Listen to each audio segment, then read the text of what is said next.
संजू में विकी कौशल का की कास्टिंग मुकेश ने करी है। So and what a casting.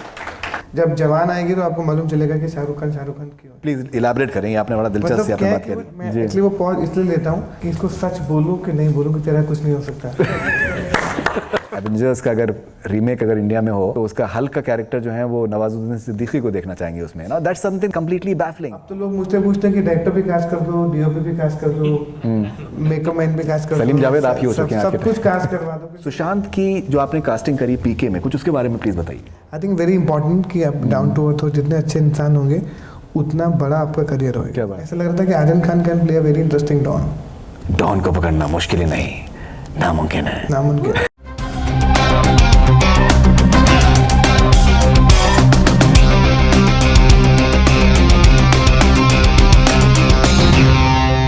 मीत ने कहा ये आखिरी शो है, मुझे लगता है कि शुरुआत है। अभी तो ये शुरुआत है।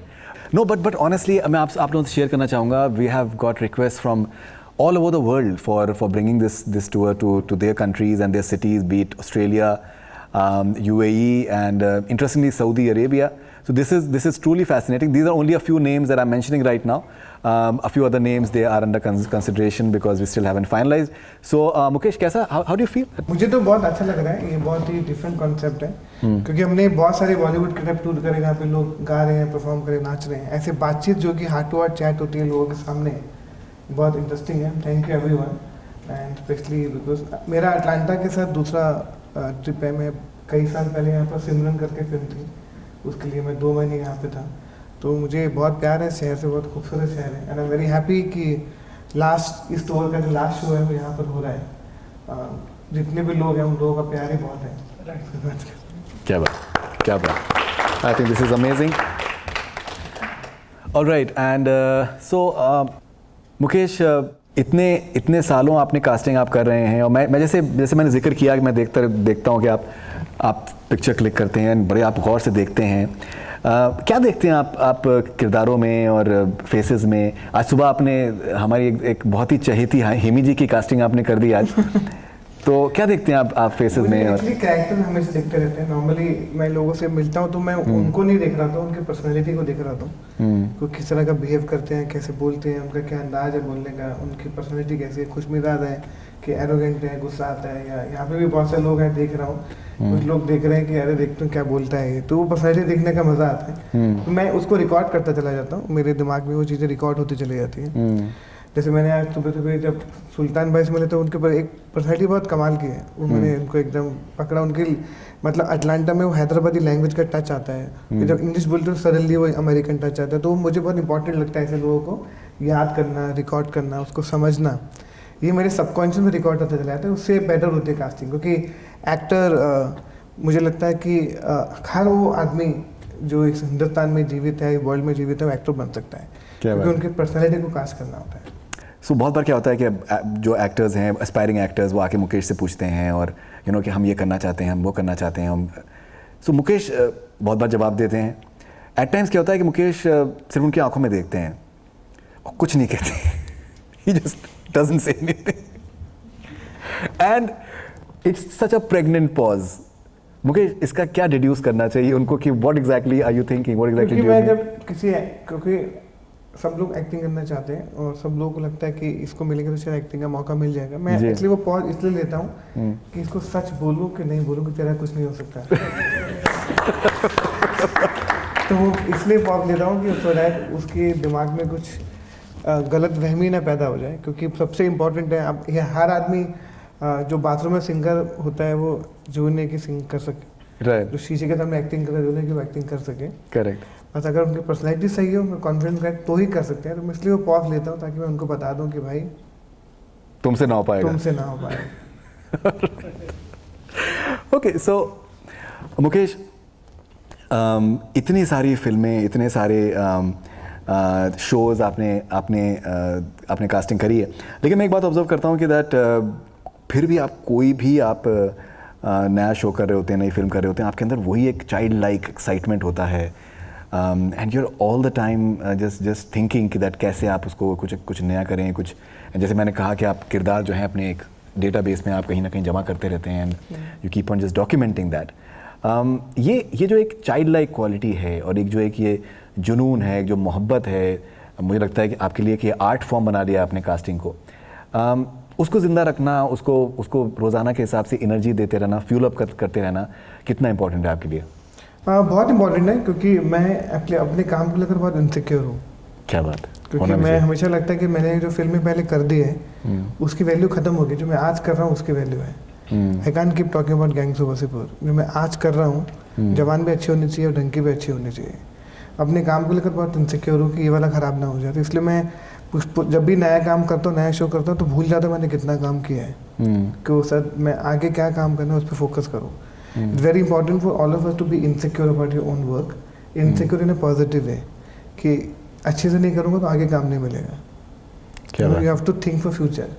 तो मैंने हम पास्ट के बारे में कितना भी बात कर लें, nobody care, people always care कि तू आगे क्या कर रहा है, तेरा क्या होगा। सब लोग यही पूछते हैं ना, सबको आगे बढ़ना है, कोई ये नहीं पूछता कि पीछे बढ़ना है। इसलिए मैं आगे बढ़ने के लिए चक्कर में अपने काम को और बेटर करने के लिए उसी जज्बे के साथ करता हूँ कि जैसे मेरा आज पहला दिन है। क्या बात है। शाहरुख खान साहब से जब भी पूछा जाता है, मैंने पूछा है कि आपका सबसे सेटिस्फाइंग काम कौन सा है, सबसे कमाल का काम कौन सा आपको खुद का लगता है, ही ऑलवेज सेज कि always the next one. So you have to be passionate about whatever you're doing. I think ये एक हॉलमार्क है एक आई थिंक किसी बड़े आर्टिस्ट का। कल ये जिक्र कर रहे थे शिकागो में कि अगर एवेंजर्स का अगर रीमेक अगर इंडिया में हो तो उसका हल्क का कैरेक्टर जो है वो नवाजुद्दीन सिद्दीकी को देखना चाहेंगे उसमें। ना that's something that is completely baffling, and that is what casting is all about, that you think up unorthodox choices and make them work. So Mukesh, Shahrukh Khan साहब की मैंने जिक्र किया। शाहरुख खान साहब अभी आज के टाइम में जिस तरीके की उनकी 2 फिल्में आ रही हैं, जवान डंकी, और दोनों के साथ में आप जुड़े हुए हैं, तो क्या ये कह सकते हैं कि शाहरुख खान जो है वो फ्लेवर ऑफ द सीजन है इस वक्त बॉलीवुड का? तो फ्लेवर ऑफ लाइफ है, वो सीजन तो हो ही नहीं सकता है। प्लीज इलाबरेट करें, आपने बड़ा दिलचस्प मतलब बात करी। जब से मतलब मेरा स्कूल, मेरा कॉलेज और आप यहाँ भी जितने भी लोग हैं, सबका शाहरुख खान तो शाहरुख खान है। वो जिंदगी भर ऐसा लगता है हमेशा से लाइफ में है, क्योंकि वो उनका आज सीजन नहीं है, उनका सीजन हमेशा था। थोड़े दिनों के लिए वो सीजन के आम खराब हो गए थे, लेकिन वो हमेशा उनका सीजन था। And I am very happy that उनके साथ मैंने इतने क्लोजली काम किया और इतना अच्छा रिश्ता उनके साथ। अभी उनके साथ काम करने का एक ही मज़ा है, क्योंकि जब जवान आएगी तो आपको मालूम चलेगा कि शाहरुख खान क्यों है। हमने जो पठान में देखा उसको इंटू 50 कर दीजिए, फिर जवान में दिखेगा, उसको इंटू 100 कर दीजिए, वो डंकी में दिखेगा। वाह। तो ये मतलब ऑलराइट। सो जैसे आपने जिक्र किया कि एक सर्टन फेज़ शाहरुख खान साहब ने देखा पिछले कुछ टाइम में कि अगर 100 करोड़ फिल्म भी करती है तो उसको भी फ्लॉप माना गया, रावण को भी फ्लॉप माना गया, एंड और भी काफ़ी, रईस भी इट डिड प्रीटी वेल, लेकिन people felt that may be it should have crossed 200 crore, and तो ये सारी चीज़ें सामने रहती हैं। ये जैसे आप एक बॉलीवुड इंसाइडर भी हैं, बिकॉज आप रोज़ाना के हिसाब से, आपका बेतहाशा के हिसाब से आपके डायरेक्टर्स के साथ में, एक्टर्स के साथ में, टेक्नीशियंस के साथ में आपकी मुलाकातें होती हैं। You are a people's person, you keep on interacting with so many people. किस तरीके की वॉइसेस थी विद इन द इंडस्ट्री, अगर आप ऑनेस्टली बताएं, नाम ना लेके, शाहरुख खान को लेके? बिकॉज बहुत बार हम लोग सुनते थे मीडिया में कि Shahrukh Khan it's over now, because has been में जब आप शुरू करने लगे कि DDLJ का जिक्र होने लगे और पुरानी फिल्मों का जिक्र होने लगे, तो वो एक तरीके का इंडिकेशन होता है कि हम अब लेजेंडरी स्टेटस पे पहुंच गए आप हैं, आप लाइफ टाइम अचीवमेंट अवार्ड दे देना चाहिए। क्योंकि लोग बहुत जल्दी ना जज कर लेते हैं, people are ready to pull you down. क्योंकि अगर आपकी एक फिल्म नहीं चली है, उसके बाद दूसरी फिल्म नहीं चली, बोलता है अरे खत्म हो गया, इसका टाइम तो चला गया। एंड बहुत जल्दी ना हम सब लोग मिलकर भी एक दूसरे को बहुत जल्दी जज कर लेते हैं। लेकिन शाहरुख खान वो इंसान है जो अपने आप को बहुत बेहतर जानता है। क्योंकि हम अपने आप को बेहतर जानते हैं, शाहरुख खान अपने आप को अपने से भी बेहतर जानते हैं। He knows his strength. वो उनको मालूम था कि वो किस तरह के बैंक के साथ आने वाले हैं, उनका पूरी प्लानिंग करके आए, पूरा सोच के आए। अब देखो ना, जब 6-7 लाख हीरो के बाद जब पठान आई, उसके बाद जो बाकी के जो 2 लाइनअप है वो भी कितने कमाल है, जो फिल्म अभी करने वाले हैं वो उन सबसे भी ज़्यादा कमाल है। तो आई थिंक उनको पूरा प्लानिंग करके आना पड़ता है, क्योंकि planning is very very very important. क्योंकि उनको भी मालूम होता है कि अपने गेम को कैसे आप रखना है, क्योंकि वो अपने गेम के मास्टर है। तो he knows how to play game properly, and is a super talented man, amazing human being. भगवान का बहुत प्यार मिला है, अल्लाह उनके साथ है, तो कोई रोक तो सकता नहीं है। Right, I think that's very well said. अगर आपको शाहरुख खान साहब के बेटे आर्यन की अगर कास्टिंग करनी होगी तो आप किस तरीके की फिल्म में चाहेंगे कि उनका डेब्यू होना चाहिए? आई थिंक मैं कल ही देख रहा था आर्यन के बारे में कुछ पिक्चर देख के, अगर मैं डॉन की कास्टिंग करता तो आर्यन खान को लेता। अच्छा, हमने अभी तक ना किसी ने यंगेस्ट डॉन नहीं देखा है। यू नो भाई इंपॉर्टेंट है कि एक यंग डॉन जो है 20-21 साल का लड़का भी डॉन हो कैन बी वेरी इंटरेस्टिंग, क्योंकि that man can also take over. तो वो ऐसा लग रहा था कि Aryan Khan can play a very interesting don. Don को पकड़ना मुश्किल ही नहीं, नामुमकिन है। नामुमकिन।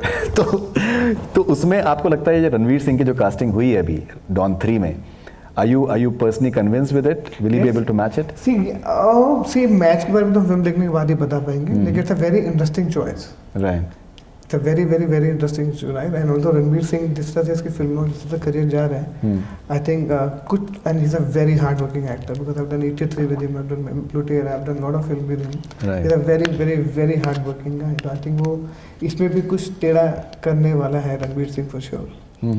लेकिन जिस तरीके का भी the moment it was announced and everyone started you know, पहले जब बच्चन साहब की रीमेक करने की कोशिश की तो शाहरुख साहब का हुआ था, फिर ऑब्वियसली डॉन 2 भी उसके बाद में आई, तो वो आपको लगता है कि दैट उनको एक्सेप्ट करने में हो सकता है दिक्कत हो, it will be a challenge and not an easy challenge to accept? किसी भी नई चीज़ में जब नया चेंज आता है थोड़ा सा तो वक्त लगता ही है। आप कुछ भी नया काम करोगे, people don't accept you immediately. आपको धीरे धीरे अपने काम से प्रूव करते करते उनको बिलीव कराना पड़ता है कि मैं भी कर सकता हूँ। शुरू में लोग एकदम रिएक्ट कर देते हैं, अरे यार यू नो बहुत ही स्टूपिड छोटा सा एग्जांपल है, हम कभी हेयर कट कराते हैं ना तो एक लगता है क्या करा के आ गया, आफ्टर 1-2 डेज सेटल डाउन। तो सेम वे चीज़ें settle down after a point. बहुत इंपॉर्टेंट है। आई थिंक ना जब रणवीर सिंह 1-2 पोस्ट और आएंगे, 1-2 म्यूजिक आएगा, गाना आएगा, धीरे धीरे people will start liking him also, क्योंकि फ्रेंचाइज बहुत बढ़िया है वो। तो धीरे धीरे उसको people will start liking it. You are confident on that? 100%। कोई एक्टर तो वो कमाल है, तो वो तो खैर कोई ले नहीं सकता, वो जो सच है तो सच है, इज अमेजिंग एक्टर। अच्छा, ये अभी हम डॉन 3 की बात कर रहे हैं, डॉन की बात कर रहे हैं। जब आप देखते हैं for example Farhan Akhtar started off as a director, Dil Chahta है से, और उसके बाद फिर वो एक एक्टर बन जाते हैं, और बहुत से लोगों का एक ये भी कहना है कि दैट मे बी जो डायरेक्शन में उनसे मिल सकता था शायद अब तक उतना नहीं मिल पाया, because he was concentrating more on his acting, and he's a fantastic actor. There's no doubt about that, and singing as well. So how do you look at this entire interesting sort of transition that Farhan Akhtar has made? And from a casting point of view, do you think that you would like to cast him maybe in certain roles? Yeah, 100%. मैं हमेशा बोलता हूँ कि अगर कोई director है उसको act करना है, किसी एक्टर को डायरेक्ट करना है, it is okay, it's a creative field. आप सब मल्टी टैलेंटेड है तो प्रॉब्लम नहीं है। आई डोंट से कि यार ये डायरेक्टर था, ये पिक्चर क्यों बना रहा है, ये प्रोड्यूस क्यों कर रहा है, अरे उनके पास टैलेंट है तो क्यों ना यूज करें, नथिंग रॉन्ग। पब्लिक एक्सेप्ट कर रही है, पब्लिक एक्सेप्ट कर रही है। लुक एट भाग मिल्खा भाग, he was outstanding in it. Right. कितने लोगों ने उस रोल के लिए ऑडिशन दिया था, finally he got it. He also did couple of auditions, I remember that sequence also. So I think he's very very very good at, and also now he's making another film. He's another directing, so what, is nothing wrong. अगर वो director अच्छा है, actor अच्छा है, writer अच्छा है, तो कर ही रहे हैं। Singing I don't know. Alright, so कभी ऐसा हुआ है मुकेश कि किसी प्रोड्यूसर ने आपसे कहा है कि डायरेक्टर की कास्टिंग कर दो यार? हाँ बिल्कुल।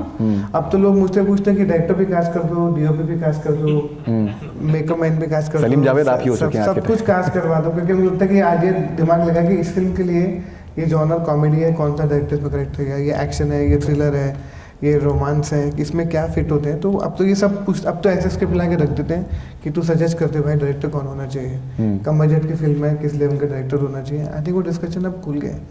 और आई एम ऑल्सो थिंकिंग कि now in future I should also start thinking of casting DOPs, editor, director, कि किस किस लेवल पे फिल्में बनती है, सबको इंट्रोड्यूस करो। Right. Mukesh, why was it so important for you, to just have a certain vision for casting directors? मैं जब रंग दे बसंती में असिस्टेंट डायरेक्टर था, देन विशाल सर के साथ फिल्मों में जब असिस्ट करता था, तो मैं कास्टिंग डिपार्टमेंट में मुझे वो लोग, बिकॉज मेरे थिएटर बैकग्राउंड था एनएसडी से, तो मुझे हमेशा वो डिपार्टमेंट देते थे कि please find this one driver, एक छोटा बच्चा चाहिए, एक ओल्ड आंटी चाहिए। तो जब मैं ये डिपार्टमेंट संभालता था तो आई रियलाइज कि nobody is taking this job seriously, कि सब लोग इस जॉब को कोई समझ नहीं रहा है कि जॉब बहुत इंपॉर्टेंट है। तो आई फेल कि बहुत सारे यंगस्टर जो भी टैलेंट बॉम्बे में घूम रहा था उनको भी रास्ता नहीं पता कि कहाँ जाना है। वो एक ऑफिस से दूसरे ऑफिस जाते हैं, वहाँ लोग मिलते नहीं है, दूसरे से तीसरे में जाते हैं, चौथे से पाँच, कोई मिल नहीं रहा है, कोई कनेक्शन नहीं था। तब तो फ़ोन पे नहीं होते तो लैंडलाइन फ़ोन करना पड़ता था, लोगों के ऑफिस में जाना पड़ता था। तो सोचा कि ऐसा एक जॉब को शुरू करना चाहिए जिससे लोग इस प्रोफेशन को थोड़ा और रिस्पेक्ट करें और लोगों को पता हो कि कहाँ जाना है। And I knew lot of director, assistant था, तो फिर इससे जो कास्टिंग उस पर्पज से शुरू करती है कि जो हमारा मेन फोकस है कास्टिंग को जो एक बेसिक रिस्पेक्ट मिलनी चाहिए वो मिले सबसे पहले। इसलिए भी मैंने ये काम को है बहुत सीरियसली प्रोफेशनली करना शुरू किया। और आई नेवर स्टार्टेड कि I become popular in casting, I did it with the intention कि मुझे हेल्प करना है लोगों को। तो मिसगाइड हो रहे यंगस्टर, तो उनको सही जगह पे ले जाना है। That's how I started and god is kind कि वो करते करते इतना कुछ हो गया कि that I am sitting here and talking to you and going all over world doing this. No definitely, in fact Mukesh की ऐप है और ये भी एक इमेजिन करना, बिकॉज बहुत से लोग हो सकता है शायद इंडस्ट्री में कह सकते थे भाई कास्टिंग डायरेक्टर को एक अपनी ऐप करने की क्या ज़रूरत है, but this is something that has helped so many actors because he believes कि दैट एक्ट आपको सिर्फ बम्बई आपको आने की ज़रूरत नहीं है, मैं आपके शहर में आऊँगा। बहुत से छोटे छोटे शहरों में इन्होंने इंडिया में इन्होंने अपने ऑफिसेस खोले हैं, दुनिया में वेरियस जगहों पे अपने ऑफिस खोल रहे हैं। अमेरिका में, नॉर्थ अमेरिका में अब ये मीत के साथ में कोलैबोरेट करने वाले हैं इन terms of finding actors from within North America and Australia. So Mukesh, ये ऐप को स्टार्ट करना है या फिर एक्टर्स को आप वहाँ पहुँचना चाहते हैं, और मुझे इस चीज़ का अंदाज़ा है कि ये आपका सारा एक्सरसाइज इसके अंदर पैसा कमाने का नहीं है। You know, I know you very very closely. You are someone who will not even take any money and maybe do something from your own side. ये एक जो द्रोणाचार्य का जो आपके अंदर एक जो एलिमेंट है, यू नो, एक गुरु का, एक टीचर का, ये आपको किस किस्म का सुकून मिलता है ये सब करके? बहुत अच्छा लगता है। तो जब बॉम्बे शहर में आए थे, जब जेब में कुछ पैसे नहीं थे, और भगवान ने जितना भी दिया बहुत है, और कितना चाहिए, क्योंकि कितना पैसा, मुझे नहीं लगता कि आदमी को कितना पैसा चाहिए होता है, कि जितना भी कमाओगे कम ही लगता है।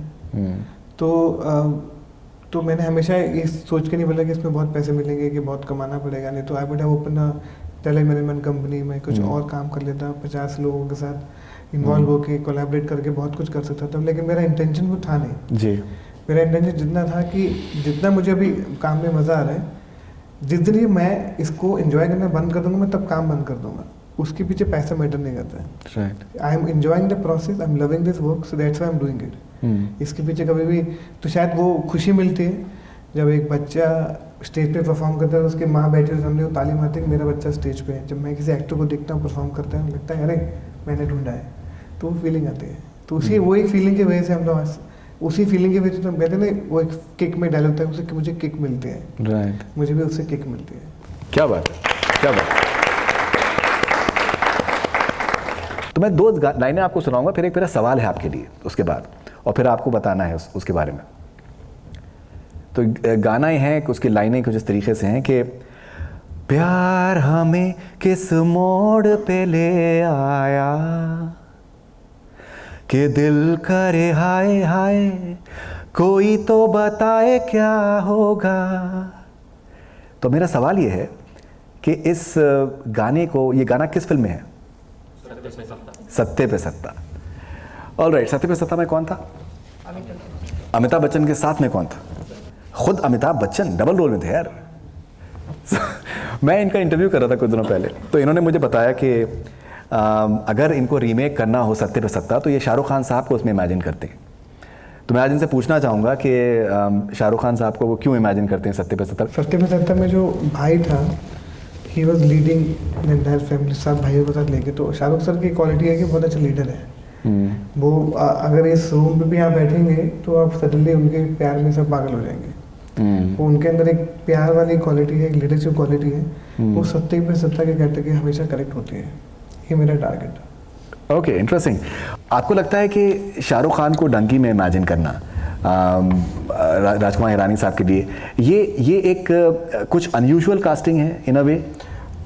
आई थिंक वो लोग बहुत सालों से ट्राई कर रहे थे साथ में काम करने के। मुन्ना भाई MBBS ट्राई कर रहे थे साथ में 3 Idiots। आई थिंक जब कहते हैं जब सही वक्त होता तभी आता है। जब स्क्रिप्ट आई तो आई थिंक राजू सर ने बहुत पहले बोल दिया था कि ये वाली फिल्म सिर्फ शाहरुख के अलावा कोई कर नहीं सकता है। आई थिंक तब उनको इन्होंने अप्रोच भी नहीं किया था, क्योंकि आई रिमेंबर द स्क्रिप्ट मैंने जब पढ़ी थी, अब जब डंकी आएगी तो आपको सबको मालूम चलेगा कि क्यों उसमें शाहरुख सर ही चाहिए थे, कोई और वो कर नहीं सकता था। Alright, interesting. That's very interesting. Okay, now Taapsee हैं इस डंकी में। आप मुकेश कैसे देखते हैं, आप तापसी को आप कैसे देखते हैं इन टर्म्स ऑफ जितने आई थिंक वैरायटी रोल्स करे हैं तापसी ने, and the way she has experimented, मुझे लगता है कि अपने आप में एक तरीके की इंडस्ट्री है तापसी। मैं हमेशा बोलता हूँ कि सोलो इंडस्ट्री है वो अपने। Exactly, right. क्योंकि बहुत स्ट्रॉन्ग ओपिनियन वाली लड़की, बहुत स्ट्रॉन्ग है एज अ पर्सन वो ऐसे मतलब वो अपने थॉट के साथ इतनी स्ट्रॉन्ग कनेक्टेड है वो, कि अपनी वो जो बात करती है, जिस हिसाब से अपने को कैरी करती है, जिस हिसाब से सोच है फिल्मों को लेकर, बहुत स्ट्रॉन्ग माइंडसेट के लड़के हैं। And I think I like people हो जो बहुत स्ट्रॉन्ग होते हैं, वो उनको मैनिपुलेट करना बड़ा मुश्किल होता है, because they very honest with themselves. वो कई बातें ऐसे बोलते हैं, पीपल माइट फील कि ये बहुत रूड है, but actually they honest, right. तो दैट्स क्वालिटी जो डंकी में भी आपको दिखेगा। वो जो कैरेक्टर है वो बहुत ज़्यादा ओपिनियन वाला है, अपने आप को बहुत स्ट्रॉन्ग समझता है। तो आई थिंक जब आपको देखोगे तब समझ में आया कि तापसी क्यों है, और तापसी की फिल्में भी देखोगे उसके खुद का एक वॉइस है, और खुद की अपनी वॉइस बनाना बॉलीवुड के अंदर बहुत मुश्किल होता है।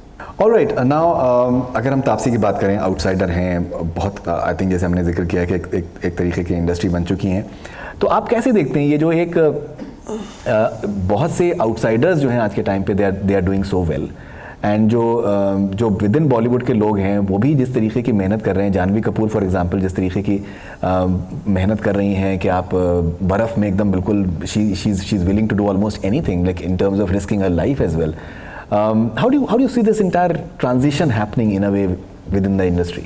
आई थिंक जितने भी न्यू टैलेंट जो भी एक्टर अभी बॉलीवुड में हैं, चाहे वो आउटसाइडर हो इनसाइडर हो, they are very well aware, क्योंकि अगर हम मेहनत नहीं करेंगे तो लोग एक सेकंड में सोशल मीडिया में डाल देते हैं, right. तो उनको अपनी इमेज का बहुत टेंशन रहता है, तो उनको एक्स्ट्रा हार्ड वर्क करना पड़ता है, क्योंकि उनको ये नहीं सुनना कि ये तो अपने पिताजी की वजह से यहाँ पर है, अपनी माँ की वजह से यहाँ पर है, तो उनके ऊपर ज़्यादा रिस्पॉन्सिबिलिटी होती है, क्योंकि उनके फादर और उनके मदर का नाम उनके साथ जुड़ा हुआ है, तो वो और मेहनत करते हैं। हमको दिखता नहीं है, हमको लगता है ईजी है, लेकिन उनके लिए हम लोगों से भी ज़्यादा मुश्किल होता है। अगर हम आउटसाइडर रहते हैं, इंडस्ट्री में आते हैं या आए, हमारे पीछे कोई बैगेज नहीं है, हम खुद ही हैं, तो उनके साथ डबल बैगेज। तो मुझे तो लगता है कि जो भी सही है उसको काम मिलना चाहिए, वो इनसाइडर या आउटसाइडर, उससे क्या फ़र्क पड़ रहा है।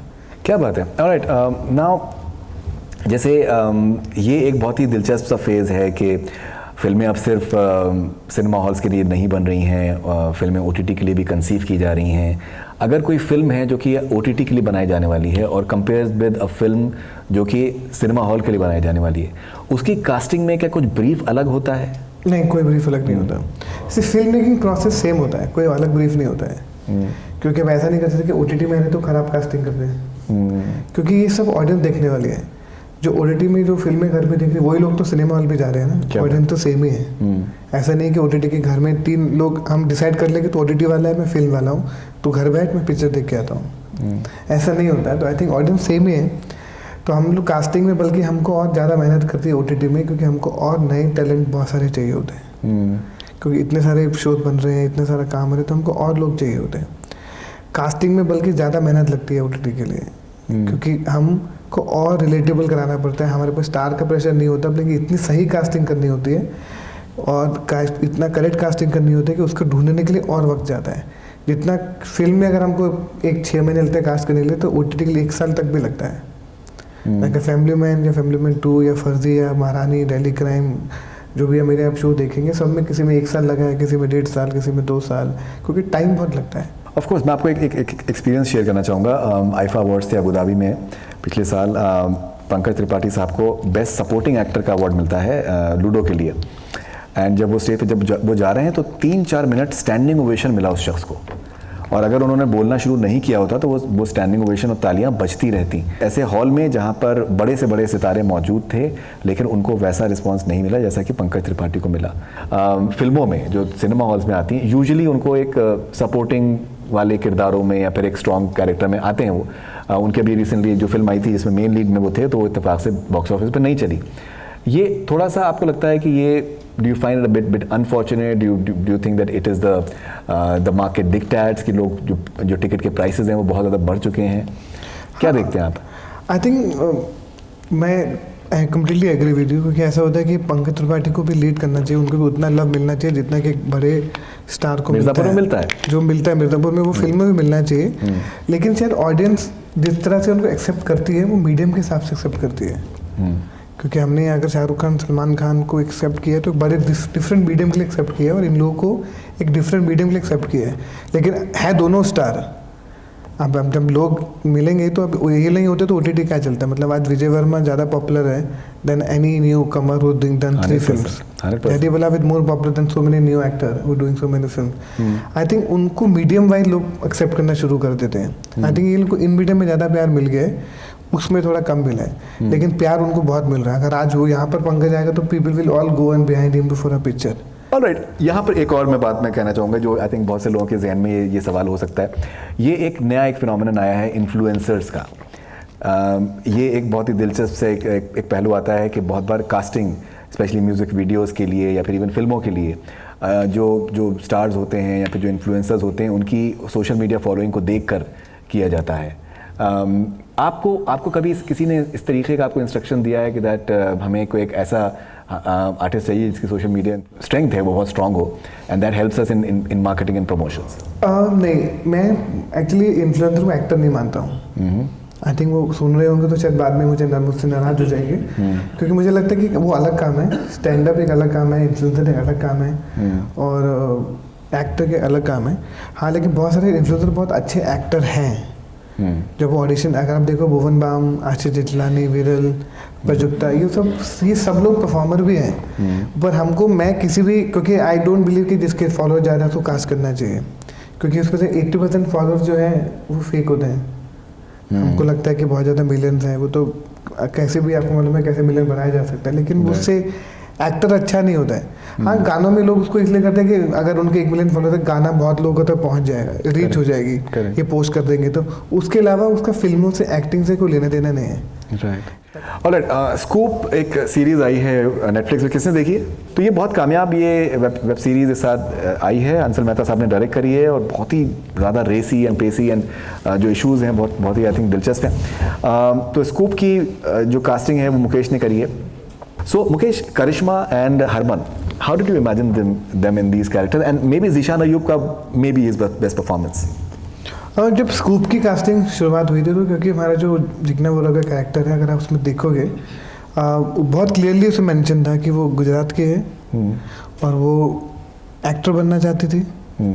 वो उसका जो चार्म था वो लोगों से बातें निकलवाने का, तो वो मुझे ऐसा लोग चाहिए थे, एक्टर जो गुजराती हो और थोड़ा सा जिसको एक्टर बनने का बहुत ज़्यादा शौक है। तो करिश्मा तन्ना का इसलिए वहाँ से सिलेक्शन हुआ था क्योंकि उसके अंदर वो सारी क्वालिटी फिट होती थी जो जिग्ना बोरा के अंदर थी।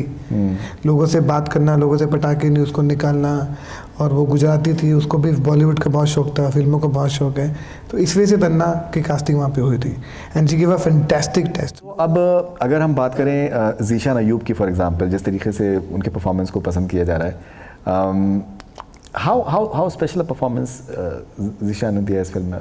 बहुत इम्पोर्टेंट है, बहुत ही ना, तांडव के बाद एक बहुत बड़ा गैप आ गया था उसकी, क्योंकि तांडव के साथ बहुत सारी कंट्रोवर्सी हुई थी उस शो के बाद, तो very few people were, everyone was scared to cast Zeeshan honestly, क्योंकि वो इतना सारा कंट्रोवर्सी हो गया था, क्योंकि उस तांडव के साथ जो भी सीरीज़ के साथ हुआ, एवरीवन नो दैट। उसके बाद he was actually waiting for the right opportunity, because आने के चलो एक रिस्क लेते हैं जी। इसको फिर बोला कि Zeeshan you are slightly young for the part, लेकिन एक टेस्ट करना पड़ेगा if you grow your beard. तो एंड ज़ीशान ने हमेशा ना बहुत ज़्यादा साइड में दोस्त का रोल किया है या एक फ़नी रोल किया है, कुछ भी एक इंटेंस परफॉर्मेंस नहीं किया है। और बहुत कम लोगों को, हमको ये भी बोला जाता था कि यू नो ये जो एडिटर है वो इंग्लिश स्पीकिंग है, ज़ीशान कैसे लगे इंग्लिश स्पीकिंग, बहुत, क्योंकि बहुत कम लोगों को मालूम है कि वो इंग्लिश ऑनर्स का लड़का है। तो ये सब चीज़ें देखने के बाद, सोचने के बाद फिर से उसको बुलाया था and he said I would love to do it and he was also looking for work in that time, क्योंकि ब्रेक बीच में आ गया था। तो that's how Zeeshan got that break. Alright, and Harman Baweja के बारे में जैसे मैंने जिक्र किया, हरमन को you know, I personally would say that, you know, I've always admired and respected your choices and the way you have supported actors. You know, it is truly remarkable, and to imagine Harman in this particular role and the way he has performed is amazing. Why Harman Baweja? Harman के साथ मैं as a producer और Hansal sir भी as a producer, हम किसी और film के लिए मिल रहे थे जिसको मैं एज अ कास्टिनेटर कास्ट कर रहा था नहीं वक्त प्रोड्यूसिंग, लेकिन जब भी उससे बात करो तो हमेशा लगता था कि जो भी आदमी एक ज़माने में एक्टिंग किया होता है ना, कोई भूलता नहीं, it's like driving, you can not forget.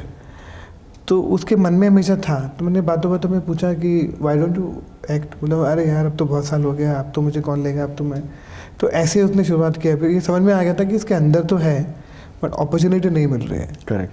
तो जब हंसल और मैंने ये कॉमनली आइडिया डिस्कस किया कि वाई नॉट हरमन, इसे वेरी इंटरेस्टिंग आइडिया, पर कैसे करेंगे, टेस्ट करना पड़ेगा क्योंकि इतने साल का गैप आ गया, वी डिडंट नो कि कैसे। पर he agreed, he came for the audition and give a kick ass audition. मतलब हमने उसका 5-6 घंटे तक ऑडिशन किया। उसके बाद देन रियलाइज़ हुआ कि उसके मन में बहुत सालों से एक्टिंग दबी हुई थी, वो किसी ना किसी फेयर की वजह से या किसी कारणवश वो नहीं कर रहा था या उसका मन नहीं था। थोड़ा सा उसको छेड़ना पड़ा, थोड़ा सा उसको पुश करना पड़ा, और then the test he gave is outstanding. Sanju में विकी कौशल का आपको किरदार याद है? करिश्मा तन्ना भी उसमें है। तो विकी कौशल का की कास्टिंग मुकेश ने करी है। So and what a casting. Vicky Kaushal, एक तो वो बहुत फंटास्टिक एक्टर है। उसके पहली पिक्चर भी मैंने करी थी मसान, उसके बाद जुबान करके फिल्म थी जब बात कम Exactly. तो जब उसको बोला कि ऐसा एक रोल है, he got really really really excited, पर ऐसे कि टेस्ट करना पड़ेगा क्योंकि वो हार्डकोर पंजाबी लड़का, और ये जो कैरेक्टर था कम्पली का वो एकदम गुजराती लड़का था। बट जो उसने जो ऑडिशन दिया, वो एक सीन स्पीच थी जब वो सुनील दत्त साहब के पास जाता है, बोलता है कि आपका बेटा जो है वो बहुत ज़्यादा शराब पी रहा है, वो बर्बाद हो जाएगा। ये बहुत लंबा एक सीन है। तो विकी को वो सीन के लिए मैंने बुलाया, उसने 2 दिन लिए उसको प्रिपेयर करने के लिए। जब 2 दिन बाद आया, वो I still have that audition, वो 9 मिनट का सीन था, without break, he did it in 1 take. वाह।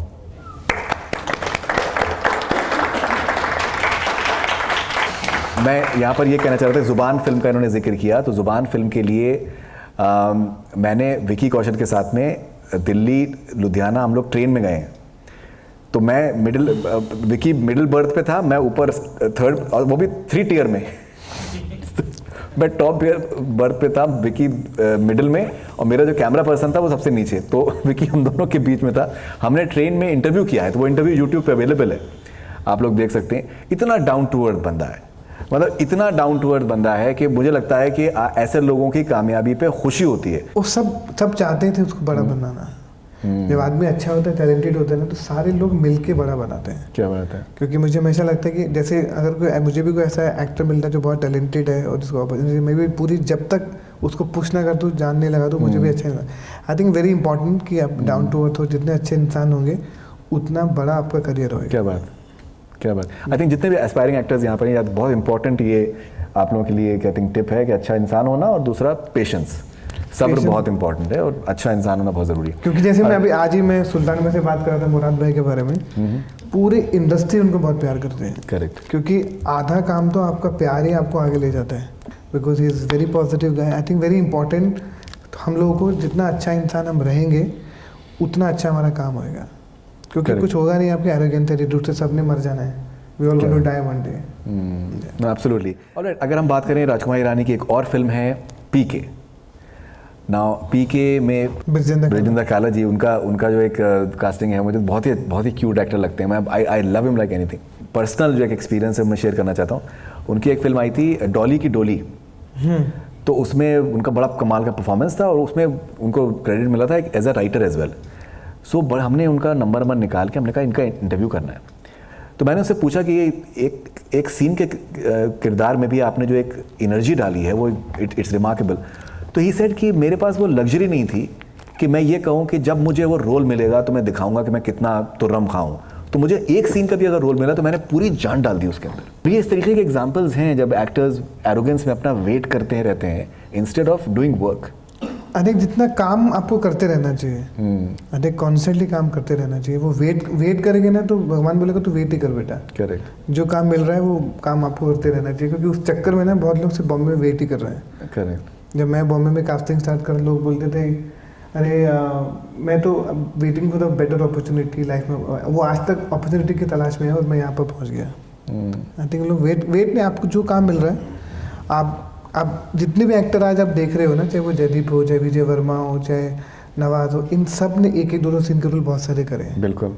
तो ये हमको लगता है कि नहीं, हम तो बड़े का वेट करेंगे। आपको जो अपॉर्चुनिटी मिल रही है आप काम करो। इफ़ यू आप इसके लिए बने हो तो आपको पक्का मिलेगा।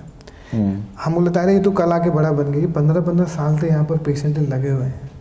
ये जितने भी एक्टर आप जो आज पॉपुलर हुए हैं, रसिका जिसके आप बात करते हो, रसिका दुग्गल, वो हर बड़े शो में आजकल है। वो एक फिल्म आई थी हाईजैक, शाइनी आहूजा की जी, उसमें फ्लाइट के अंदर 40 पैसेंजर थे, उसके अंदर एक रसिका दुग्गल थी।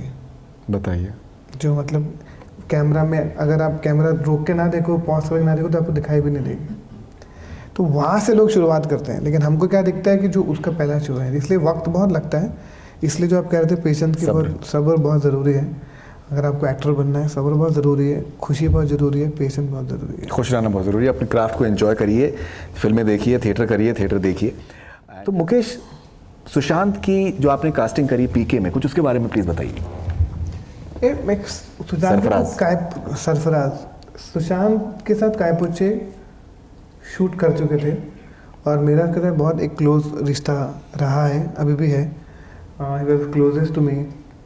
तो जब एंड बहुत कम लोगों को पता है कि वो बहुत अच्छा डांसर है, ऑफ कोर्स, क्योंकि तब किसी को श्यामा के, लेकिन वो पब्लिकली तब आए नहीं था, बिकॉज जब तक आप पॉपुलर नहीं होते तो लोग आपके बारे में छापते नहीं हैं।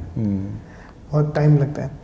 तो राजू सर को बोला कि सर लड़के का ऑडिशन दे, इसको टेस्ट करते हैं, ये बहुत चार्मिंग है, बहुत तो सर बोले कि नहीं, मुझे इसका वो गाना गाते हुए देखना है, वो 4 कदम वाला गाना, जब तक मुझे उसमें चार्म नहीं दिखेगा मैं कास्ट नहीं कर सकता हूँ। जब उसने वो टेस्ट किया, राजू सर को बोला, then he also came to the room. Raju sir ने उस ऑडिशन देखा, बोले कि लॉक। आई उसके 5 मिनट बाद ही लॉक कर दिया था। वाह, that's amazing, that's amazing. And I think such a wonderful casting and opposite Anushka Sharma. लेकिन कहीं से भी ऐसा नहीं लगता है कि दैट, बहुत बार क्या होता है कि जब अगर जो हीरोइन होती है उसके ऑपोजिट अगर कोई उसका लवर अगर दिखाना है और एक मेन हीरो सुपरस्टार जो है फिल्म में मौजूद है, तो बहुत बार ऐसा होता है कि वो जो लवर दिखाते हैं वो थोड़ा सा उतना इम्प्रेसिव नहीं होता है, ताकि वो जो सुपरस्टार है उसका जो दबदबा है और एक ऑरा है, वो चार्म है, वो इम्पैक्ट ना हो।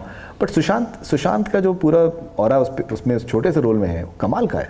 आई थिंक उसकी पर्सनैलिटी ऐसी थी, 3 सीन में भी करता था, बहुत चार्म से निकल जाता। कुछ लोग ब्लेस होते हैं, उसमें एक वो भी था कि वो कैसे उसने टोटल एक क्लाइमेक्स में एक सीन था, फिर एक पूरा गाना था, 2 वहाँ पे टोटल 4 सीन थे फिल्म के अंदर, टोटल 6 डेज में उसका काम खत्म हो गया था। पर लेकिन जो चार्म था वो लोगों को याद रहता है।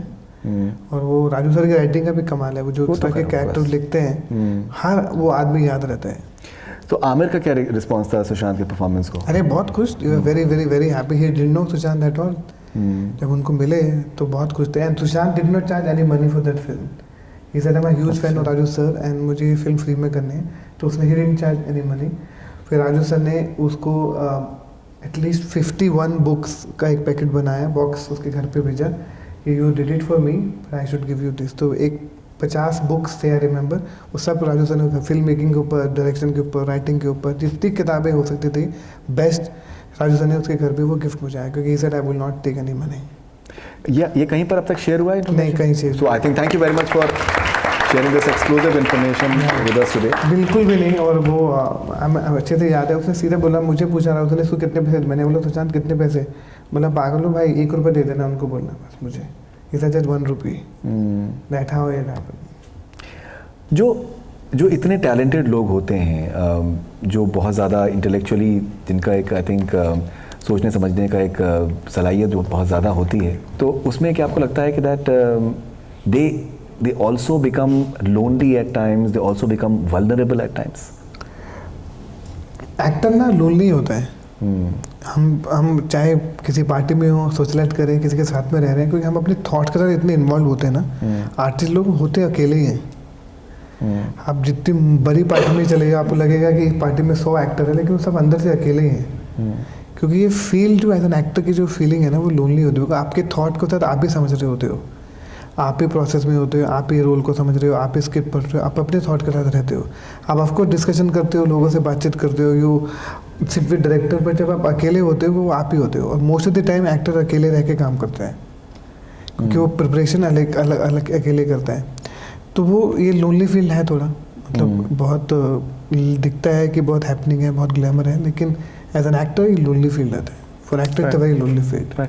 नाउ बहुत बार स्पेशली ग्लैमरस फील्ड में जो है वो सोशल ड्रिंकिंग और ये सब चीज़ें फैशनेबल हो जाती हैं, लेकिन बहुत बार ऐसा भी होता है कि लोनलीनेस की वजह से, जेलसीज़ की वजह से, ब्लाइंड आइटम्स की वजह से, इंडस्ट्री की जो पॉलिटिक्स है उसकी वजह से सर्टन एक्टर्स जो हैं वो ड्रग्स की तरफ ग्रेविटेट कर जाते हैं, एंड एट टाइम्स कोई डिवीज़न नहीं हो पाता है कि कितना जो है वो सही है, कितना सही नहीं है, मे बी जब तक पता चलता है लोगों को शायद बहुत देर हो जाती है। ये आप इसको एक वीकनेस मानते हैं, या फिर आप ये एक जो सर्कमस्टेंसेस हैं उनको आप ब्लेम करते हैं, या फिर आपको लगता है कि दैट जैसे आप हमेशा कहते हैं कि बात करते रहना चाहिए, अपने आप को सामने रखना चाहिए, अच्छी हैबिट्स होनी चाहिए, मे बी शायद एक एक्सरसाइज या योगा पे भी ध्यान होना चाहिए? कैसे देखते हैं आप, what exactly is your thought? तो आपकी विल पावर पे डिपेंड करता है, क्योंकि मैं ये बात बिल्कुल नहीं मानता कि अगर आप इंडस्ट्री में हो तो आपको ये सब करना पड़ता है, ऐसा बिल्कुल भी नहीं। तो हर इंडस्ट्री में ऐसा लगता है आपकी विल पावर कितनी स्ट्रांग है उसमें डिपेंड करता है, क्योंकि अगर आप बहुत जल्दी फिसल जाते हो ऐसी इन चीज़ों के ऊपर तो ये आप कमज़ोर आदमी हैं। तो आई थिंक वो जो जल्दी फिसल जाते हैं उनका रीज़न ये होता होगा कि they not strong internally, they not अंदर से इतने स्ट्रॉन्ग नहीं होते हैं। मैं इन चीज़ों को इसलिए देखता हूँ कि हमेशा लगता है कि मैं उस सर्कल में भी रहा हूँ जहाँ पे मैंने सब कुछ देखा है, लेकिन मुझे इतना ही पता है कि मेरे आसपास जितने भी लोग हैं उनमें से कोई नहीं ऐसा। चाहे मैं आपके साथ वक्त गुजारूँ, आप मुझे जानते हैं, मैं आपको जानता हूँ। तो ये इम्पॉर्टेंट है, अपने दिमाग को हेल्दी रखना बहुत ज़रूरी है, ताकि आपका दिमाग किसी और जगह पे जाए नहीं। जिसके लिए आप बोलते हो मेडिटेट करो, योगा करो, अपनी मेंटल हेल्थ का ध्यान रखो, वो इसलिए बोला जाता है ताकि आप दिमाग को कंट्रोल में रखो, ताकि आप किसी और जगह पे मत जाओ, आप किसी ऐसी दिशा पे मत जाओ जो शायद आपके लिए नहीं बनी है। क्योंकि बहुत जल्दी वो आपको क्विकली एक सेटिस्फेक्शन देता है, you feel happy for that moment कि आप किसी चीज़ के एडिक्टेड हैं, लेकिन वो एक्चुअली वो टेम्परेरी फीलिंग है। आपको इंटरनली इतना स्ट्रॉन्ग करना पड़ेगा, अपने आप को इतना हेल्दी रखना पड़ेगा कि आपका दिमाग उस तरफ जाए ही नहीं। राइट, सो अभी जैसे मेंटल हेल्थ पे एक बड़ा डिस्कशन हो रहा है Mukesh, that why is it important to talk about mental health? क्यों ये ज़रूरी है कि मेंटल हेल्थ के बारे में बात करना जो है वो ये मतलब नहीं है कि आप यू टॉकिंग अबाउट इंसेनिटी। क्या आप कहना चाहेंगे, चाहे एक्टर्स हों चाहे कोई भी हो, कि वो अपने मेंटल हेल्थ को सेफगार्ड करना उनके लिए क्यों इम्पोर्टेंट है? Why is it important not to be afraid of using the word mental health? I think इसलिए हम लोग डरते हैं क्योंकि हमारे आसपास के जितने भी लोग हैं ना, सोसाइटी हमको जज करती है, क्योंकि उसको हमको पागल बोलना शुरू कर देते हैं। It is very very very important कि मेंटल हेल्थ के बारे में बात होनी चाहिए, क्योंकि जो मैं अभी फील कर पा रहा हूँ हो सकता है कल को आप ऐसा फील करे, कोई दूसरा बंदा ऐसा फील करे। वो बहुत इंपॉर्टेंट है उसके बारे में बात करना, क्योंकि हम हर बार ना भागते हैं चीज़ों से, भागते हैं, शेयर नहीं करते हैं, फिर कमरे में चले जाते हैं, देन फिर feel more depress. I think हमारी जो सोसाइटी ने हमको ऐसा बांधे गए हैं कि ये तो अमीरों की बीमारी है, मेंटल हेल्थ तो अमीरों की बीमारी होती है। सडनली नया कोई टॉपिक छिड़ गया, तो आई थिंक वो इम्पॉर्टेंट इसलिए क्योंकि वो छोटा बच्चे के साथ भी हो सकती है, बड़ों के साथ भी होती है, टीनेजर के साथ भी, ओल्डर के साथ भी, सबके साथ होती है वो।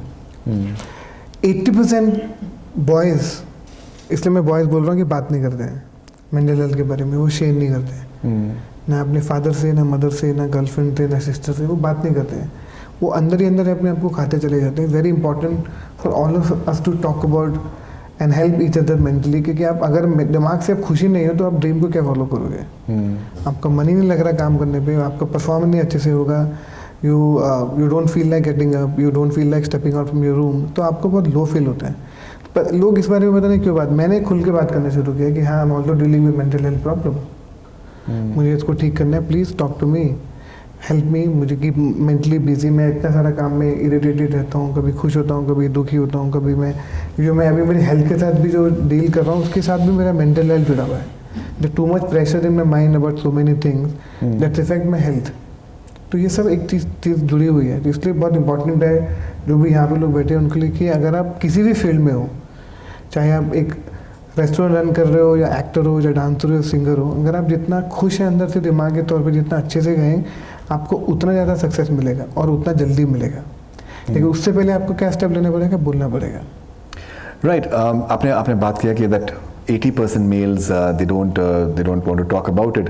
ये जो एक मर्दानगी का जो कॉन्सेप्ट है ना कि भाई मर्द रोता क्यों, रो कैसे सकता है, मर्द अपने इमोशंस को कैसे दिखा सकता है, एक्सप्रेसिव कैसे हो सकता है.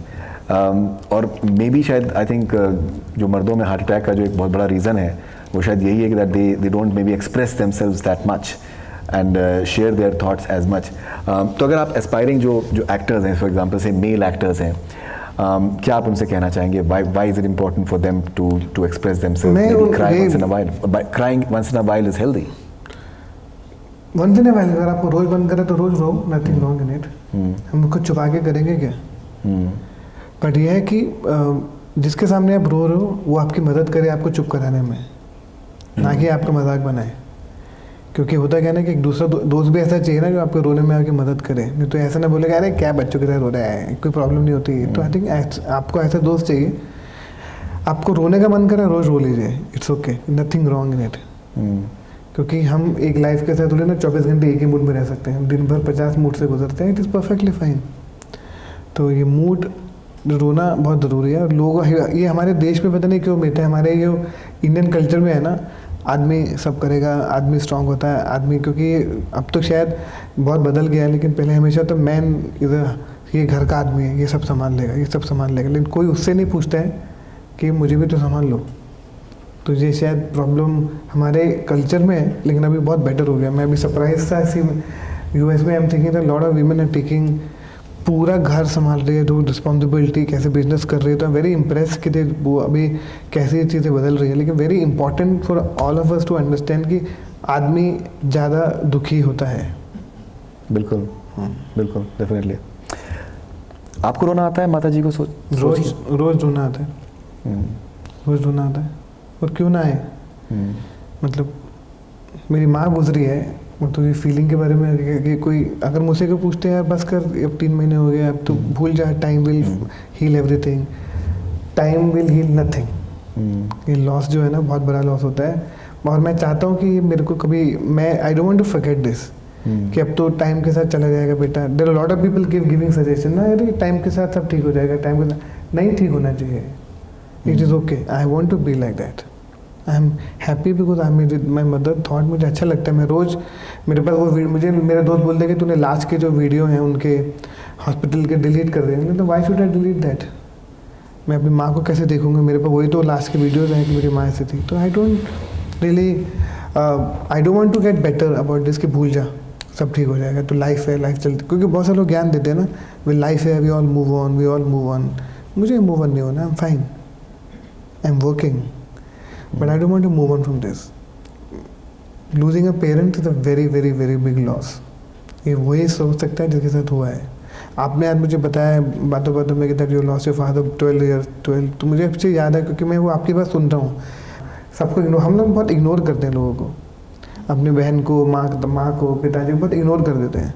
उनको लगता है कि एक डिनर भी ले गए तो माँ बाप खुश हो जाएंगे. बात नहीं करते हैं. माँ तो ठीक है, पापा तो ठीक है, भाई तो ठीक है, कुछ चाहिए हम बात नहीं करते हैं. हमको लग रहा है कि साथ में खाना खाने जाते रहे, चलो गाड़ी में चलो खाना खाते, डिनर करके आ जाते हैं, घर आके सो के हंसते चले जाते हैं. लेकिन उनके साथ क्या हुआ दिन में वो कोई बात नहीं कर रहे हैं. आप एक बहुत इंपॉर्टेंट बात कह रहे हैं. मैं आपसे पूछना चाहूँगा कि जैसे आपने कहा कि मैं हर रोज़ मैं रोता हूँ अपनी माँ के बारे में सोच के, और रोना चाहिए. It's absolutely fine. एंड आगे भी I will continue to express myself. और अगर कोई भी बात है तो उसमें अगर कोई कहता है कि भाई अब मूव ऑन कर लो, तो क्यों मूव ऑन कर लो? You know that displays your confidence. Unfortunate चीज़ क्या है कि इस दुनिया में लोग अपने इतने ज़्यादा कॉन्शियस होते हैं कि दूसरा हमारे बारे में क्या सोच रहा है, जबकि दूसरा के पास टाइम ही नहीं है आपके बारे में सोचने का. लेकिन everyone is bother about the fact कि यार मेरे बारे में दूसरा क्या सोच रहा है. उसको लेकर they tend to be so self conscious that they are not living their lives and they lack confidence. Why is it important to have confidence in one's own self? क्योंकि हमारी जो सोसाइटी है ना, इंडियन सोसाइटी, हमारे पड़ोस में aunty हमेशा रहती है. तेरे घर पे कौन आया है, क्या हो रहा है. ये आंटियों से शुरू हुआ है, अंकल आंटियों से, जो दूसरों घर में जुड़ते क्या हो रहा है. तो हमारे को इतना आदत पड़ गई है कि वो आंटी हमारे घर में घुस घुस के बोलती, सुना है तेरा बेटा ये कर रहा है, सुना है तेरी बेटी ये कर रही है. तो आई थिंक वहाँ से शुरू हुआ है ये जो पूरा है ना कि. तो मैं मुकेश की आंखों में मैं नमी देख रहा हूँ और मुझे लगता है कि इस मोमेंट पे हमें कोशिश करनी चाहिए इनको चीयर अप करने की। क्या कहते हैं आप लोग? आप लोग साथ देंगे? फिल्म इंडस्ट्री की बात कर रहे थे, कहाँ पे मेंटल हेल्थ पे लेके यहाँ पे और दिमाग खराब हो जाएगा। आई थिंक मैं यही बोलूँगा जितने भी लोग यहाँ पर बैठे हैं, तो please talk to your colleague, friend, girlfriend, दोस्त, माँ बाप, जितना हो सके बात करो। सिर्फ घुमाओ मत उनको, आंखने मत लेके जाओ, बात भी कर लो क्योंकि खाना तो वो खा ही सकते हैं उनसे पता है। राइट, तो हम लोग यहाँ पर एक इस पॉइंट के ऊपर हम चाहेंगे कि आप लोग थोड़ा सा चीयर अप करें मुकेश को, मेरे साथ में मिलके हम लोग रैपिड फायर हम लोग एक प्ले करेंगे मुकेश के साथ में। और आप लोग तैयार हैं?